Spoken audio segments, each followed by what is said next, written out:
ഹഫ്ന എന്തോ നല്ല ജിൽ ജില്ലുണ്ടല്ലോ കാണാൻ.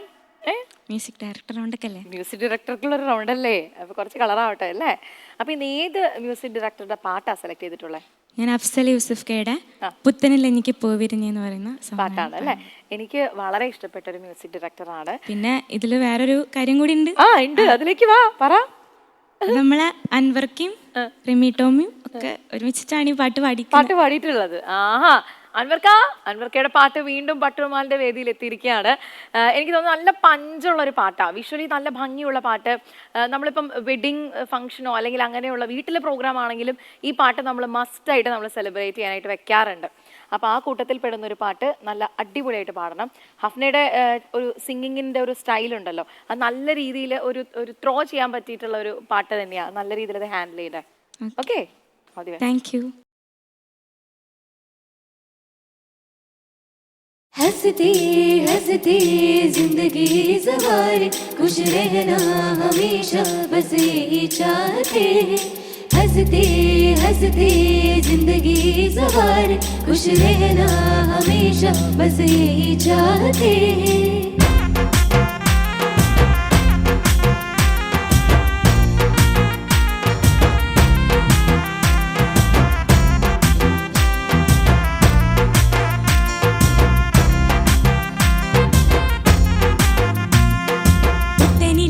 പൂവിരിഞ്ഞേ മുറ്റത്തെ മുല്ലയ്ക്കും പൂനിറഞ്ഞേ, ഇന്നീ പെണ്ണിൻ കല്യാണമല്ലേ, മുഞ്ചത്തെ മാണിക്ക കണ്ണാടെ രംഗിൻ താമര പൂന്തേനെ, താഴത്ത് നോക്കാതെ നിന്റെ പൂമിഴി പൂട്ടാതെ, കണ്ണാടി കവിടിലെ മാതളപ്പൂ ചോദിക്കാൻ മൈലാഞ്ചി തൂപ്പിലിന്ന മാറിൻ വന്നു തേനാടെ, മാണിക്ക കണ്ണാടെ രംഗിൻ താമര പൂന്തേനെ,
ഹഫ്ന, എന്തോ ഈ പാട്ട് പാടി സൂപ്പർ ഡ്യൂപ്പർ ഹിറ്റാക്കിയ ഗായകൻ ഇവിടെ ഉള്ള സ്ഥിതിക്ക് നേരെ നമുക്ക് കമന്റ്സിലേക്ക് പോവാം. അൻവർക്ക, അഫ്നക്കുട്ടി, എന്തോ ഞാൻ ആദ്യം ഒരു കാര്യം പറയട്ടെ. ഇതൊരു അപാര ധൈര്യമാണ്. കാരണം എന്താ പറയുമ്പോൾ ഞങ്ങൾ 3 പേര് ചേർന്ന് പാടിയ പാട്ടാണ്. ഞാനും പ്രിയപ്പെട്ട കൂട്ടുകാരി റിമി ടോമിയും യാസിനും കൂടെ ചേർന്ന് പാടിയ പാട്ടാണ്. അതിങ്ങനെ ഷഫിൾ ചെയ്ത് ഇങ്ങനെ മാറി തിരിഞ്ഞ് വരുമ്പം നമുക്ക് ഒരാൾ പാടി ഒരു ബ്രീത്ത് എടുക്കാൻ കിട്ടും. സ്റ്റേജിൽ പാടുമ്പോൾ നമുക്ക് അതിനൊന്നും സമയമില്ല, ഗ്യാപ്പില്ലാതെ ടക്കിന് അടുത്ത വരികളിലേക്ക് ഇങ്ങനെ പോകണം. അതൊരു എഫർട്ടാണ്. അതൊരു കൃത്യമായിട്ട് അത് പഠിച്ച് അതിലൊരു പ്രശ്നം വരാതെ മക്കൾ പാടിയില്ലേ, അതിന് വലിയൊരു സല്യൂട്ടാണ്. Thank you. നന്നായി പാടി. ഇപ്പം അധികം സംഗതികളൊക്കെ വന്നു തോന്നുന്നു ഇതിനകത്ത്. പുത്തനിലഞ്ഞിക്ക് പൂ വിരിഞ്ഞേ, മുറ്റത്തെ മുല്ലയ്ക്കും പൂ നിറഞ്ഞേ അത്രേ ഉള്ളൂ. പക്ഷേ പൂ നിറഞ്ഞേ അഫ്നയുടെ ഒരു സ്ഥിരം ശൈലിയുള്ള കുറേ സംഗതികളൊക്കെ അധികം ഇങ്ങനെ പല സ്ഥലത്ത് ഞാൻ ശ്രദ്ധിച്ചു. നല്ലത് തന്നെ. പക്ഷെ അത് ഈ പാട്ടിലെ പാട്ടിൻ്റെ ഭംഗി കളഞ്ഞില്ല കേട്ടോ. അതുകൊണ്ട് തന്നെ അതിൻ്റെ ഒരു രസമുണ്ട്, കേൾക്കാൻ ഒരു ഭംഗിയുണ്ടായിരുന്നു. പിന്നെ ക്ലീൻ ആയിരുന്നു. ഈ 3 പേര് ചേർന്ന് പാടിയ പാട്ട് വളരെ മനോഹരമായിട്ട് തന്നെ പാടി. പിന്നെ അഫ്സൽ യൂസഫിനെ കുറിച്ച് 2 വാക്ക് പറയാതെ നമുക്ക് ഒരു ഇഞ്ച് മുന്നോട്ട് പോകാൻ പറ്റില്ല. കാരണം ഒരു യഥാർത്ഥ കലാകാരന് ഒരു പരിമിതിയും ബാധകമേ അല്ല എന്ന് മലയാള സിനിമയിൽ തെളിയിച്ച ഒരു വലിയ സംഗീത സംവിധായകനാണ് അഫ്സൽ യൂസഫ്. ഞാൻ യാദൃച്ഛികമായിട്ട് ഈ സിനിമയിലൊക്കെ പാടുന്നതിന് വർഷങ്ങൾക്ക് മുന്നേ തന്നെ അദ്ദേഹത്തിൻ്റെ വർക്കുകൾക്ക് പാടാൻ പോയിരുന്നില്ല, ആൽബം സോങ്സിനൊക്കെ പാടാൻ പോകുമ്പം ലാസ്റ്റ് ഈ സിനിമ പുള്ളി കഴിഞ്ഞതിന് ശേഷം ഏതോ ഒരു വർക്കിന് ഞാൻ പോയതിന് ശേഷം പാടിയതിനു ശേഷം നമ്മളിങ്ങനെ ചുമ്മാ അങ്ങനെ പറയുമല്ലേ, അഫ്സലെ എനിക്കും ഇപ്പോൾ അറിഞ്ഞു സിനിമയൊക്കെ കിട്ടിയെന്നാണ്, നമുക്കും പാട്ട് പാടാൻ ഒരു പാട്ട് തരില്ലേ എന്ന് ഇക്ക ഉണ്ട്, ഞാൻ വിളിക്കാം കേട്ടോ, ഇക്കൊക്കെ പറ്റിയൊരു സാധനമുണ്ട് ഇക്ക എന്ന് പറഞ്ഞിട്ട് എന്നെ വിളിച്ച് പാടിച്ച ഒരു പാട്ടാണ് ഇത്, ഈ പാട്ട്. അപ്പോൾ അതിൻ്റെ ഒരു സന്തോഷം കൂടെ എനിക്കുണ്ട്. ഇതൊരു ഹൈ ആണ്. അത് കൃത്യമായിട്ട് മക്കൾ പാടി കേട്ടോ. ഞാൻ ഇങ്ങനെ ഇരിക്കുകയാണ്, 3 പേര് ചേർന്ന് പാടിയ ഒരു പാട്ട് വളരെ മനോഹരമായിട്ട് ഇവിടെ അവതരിപ്പിച്ചതിന് വലിയ സന്തോഷമുണ്ട്. എൻ്റെ പാട്ട് പിന്നെ അഫ്സൽ യൂസിന് ഇവിടെ ഒരാളുണ്ട്, അഫ്സൽ യൂസിൻ്റെ കാര്യം പറഞ്ഞ പോലെ കഴിഞ്ഞ കുറേ മണിക്കൂറുകളായിട്ട് ഇടത് കൈ കൊണ്ട് കീബോർഡ് വായിച്ചിട്ടിരിക്കുക ഒരാൾ. നമ്മുടെ സംഗീതത്തിന് വലിയൊരു ക്ലാപ്പ് കൊടുക്കണം കേട്ടോ. ഞാൻ പറഞ്ഞില്ലേ, ഒരു യഥാർത്ഥ കലാകാരന് ഒരു പരിമിതിയും ബാധകമേ അല്ല. അഫ്സലിൻ്റെ കാര്യം പറഞ്ഞ പോലെ തന്നെയാണ് സംഗീതം. കാരണം പുള്ളി വലത് 2 കൈ കൊണ്ട് ഇങ്ങനെ ഫയർ ചെയ്തെന്നാണ് നമ്മൾ കണ്ടത്. പല സ്റ്റേജിൽ നമ്മൾ ഒരുമിച്ച് കൂടിയിട്ടുണ്ട്. ഇങ്ങനെ 2 കൈ കൊണ്ട് തകർത്ത് വായിക്കുന്ന ആളാണ്. ഒരു വലത് കൈ സ്വാധീനമില്ല ഇപ്പം, പലർക്കും അറിഞ്ഞൂടാ കേട്ടോ. കറക്റ്റായിട്ടുള്ള വഴിയിൽ പുള്ളി എത്തിയില്ല.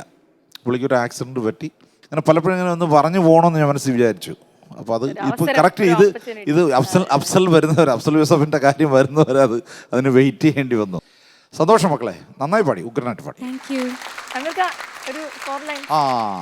ഡ്യൂറ്റാക്കി പാടാനാണെങ്കിൽ കഞ്ചകപ്പുമാരനെ കാണാൻ നെഞ്ചുലഞ്ഞു നിന്നു നീ, കള്ളനവനൊന്നു വന്നാലോ തണ്ടൊടിഞ്ഞ താമര താനെ പൂച്ചൊരിയും ചെമ്പകപ്പൂന്തോപ്പിനുള്ളിൽ രാവിൽ വന്നണയും പനിമതി പാലൊളി നീ. ഓ നാളെ നിന്നറയിൽ കുളിർ കാറ്റോടി വരും, കൂടെ പൂങ്കുയിലിൻ ഈണം തേടി വരും. മറിമാനെ മണിമൂത്തെ വരു പൊന്നെ തേനെ മാണിക്കക്കണ്ണാളെ രംഗിൻ താമരപ്പൂന്തേനെ താഴത്ത് നോക്കാതെ നിന്റെ പൂമിഴി പൊട്ടാതെ.